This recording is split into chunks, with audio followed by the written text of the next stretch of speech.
Hey guys, Ray here. If you're a Manulife agent or client, easily submit after sales requests in just 3 simple steps.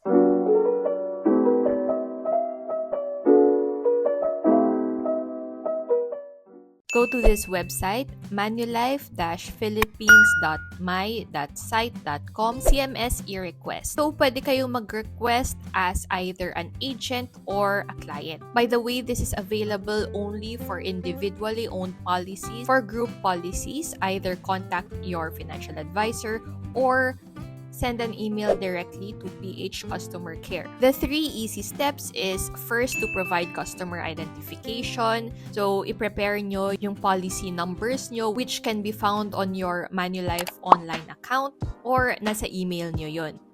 In order to view your policy, you can go to Manulife online and then dito nyo makikita yung policy number. So this is what you copy. You need to prepare a copy of your valid IDs with signature as well. Next is to select a transaction and then submit supporting documents. Your documents will depend on your request. Let's agree to the terms and conditions. Click continue. Then ayan. So, pipiliin nyo dito kung policy owner or financial advisor. On this case, I will submit requirements as a financial advisor. Input your first name, last name of the financial advisor, the policy number of your client, your agent code, and your Manulife email address. If meron kang additional requests for other policies, click nyo tong button na to. Since isa lang i-update natin, remove policy. Okay, so click next. Select a category of the type of request. On this case, magpapalit ng beneficiary yung client ko. So, policy changes and then transaction beneficiary change. Click next.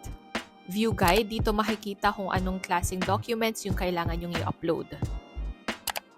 And these are the forms required in order to complete your request. So, dito tayo sa beneficiary change.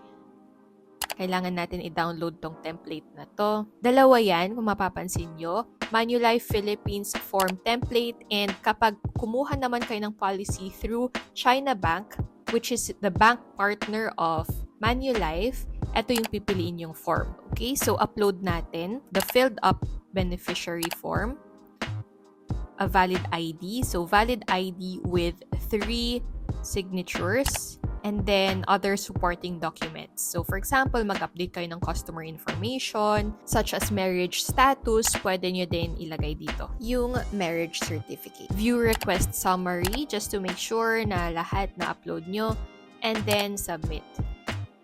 Okay?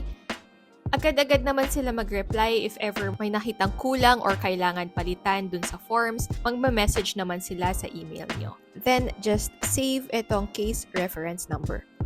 If ikaw naman mismo na policy owner ang mag-update ng sarili mong documents, same lang yung process except that initially ang i-fill up mo is your full name, policy number, one of your beneficiaries' name, contact number, your email address, birthday, and mailing address. Thank you guys for watching. If you're interested to learn more about Manulife and its insurance policies, you can comment down below or send me an email. For more tips related to finance, lifestyle, and traveling, don't forget to subscribe to my channel and hit the notification bell in order to be notified when new videos come up.